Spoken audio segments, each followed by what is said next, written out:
Early this morning at approximately 3:40 a.m., Manatee County Sheriff's Office were made aware of a possible homicide that took place somewhere in the county. Deputies responded to 313 21st Avenue West in the city of Bradenton to start to investigate and gather facts. What we found out during this investigation is that the victim and the suspect, who has been identified as Ruben Pioquinto, date of birth of 10/5 of 92, along with a juvenile witness, were traveling in a truck in Manatee County. There had been some prior arguments, for what we're being told, between the suspect and the victim throughout the day. We still don't know what the extent of those arguments were all about. But as they are in the area of 9th Street East and 30th Avenue East, the suspect pulls out a gun that he had inside the truck and shoots the victim while inside the truck, point blank range, cold blood killing, right in front of this 15-year-old juvenile witness. He then decides that he is going to travel to a remote area off of 77th Street East in Palmetto to dispose of the body. He does that. They travel back to the home where where the victim, the suspect, the witness, and several other family members reside. He then threatens this 15-year-old witness that if he says anything to the family members, that he will kill him as well.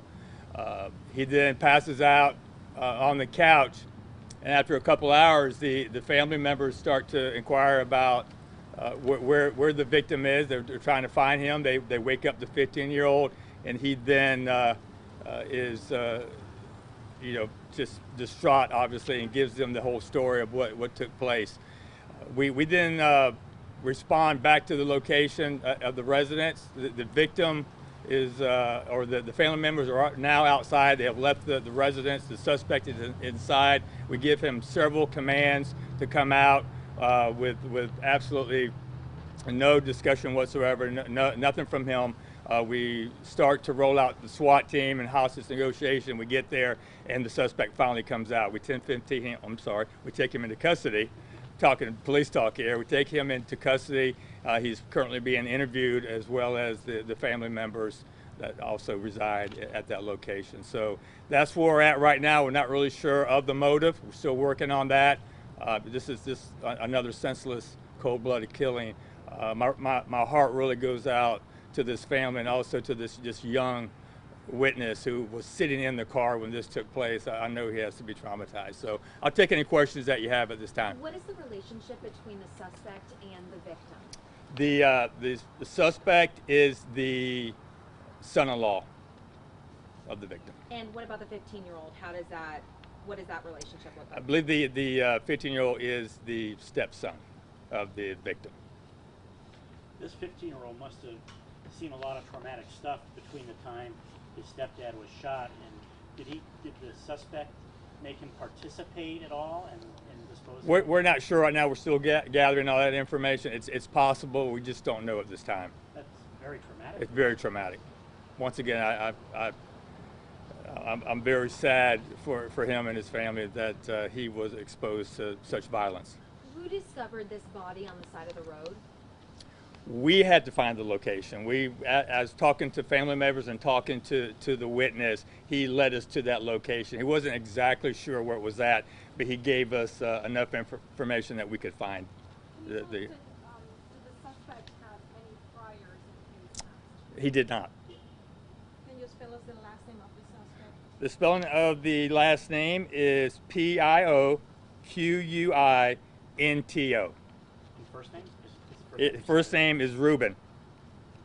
You know, he's Hispanic. He's a Hispanic male, yes, ma'am. So it's been a couple hours since he's been in your custody. Does he seem to be cooperating? Is he answering questions?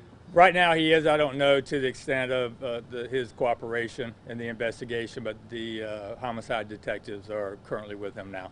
You said that he passed out. Do we know, was there drinking involved?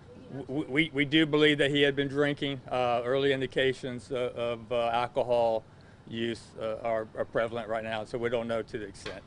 Sheriff, I know that you've seen a lot in your career, but to have somebody just point blank shoot and kill someone, drive around with the body with a 15-year-old in the car, how would you even describe this man's action? I don't know if you can describe it. I just, once again, my thoughts go back to that 15-year-old, this young kid who is sitting in the back seat, unaware of anything that's going to take place, and to see that happen right in front of you, I mean, he's going to be traumatized for the rest of his life, and hopefully he can get the counseling he needs to get past this. I just can't imagine being at a young age, seeing that happen within just a few feet of you. You know, this is something where he was threatened too, you know, obviously not to tell anyone, and or, you know, family would be hurt after a family member was already hurt in front of him. You know, was he able to be of assistance once police got involved? He was, because he knew he was safe, but he took the suspect at his word. He had already seen what he's capable of doing, so when you make a threat like that, he took it seriously. Did you recover the murder weapon? We have. I feel like no family argument should ever have to speak up to this point. No, we're not really sure what took place, and obviously the investigators are still trying to determine what this argument was all about. But you know, like you said, there's absolutely no reason for this to have occurred, and well, this family is devastated. How many shots went off? I'm not really sure at this time. Do you have a sense of how long these three were in this vehicle together before the killing happened?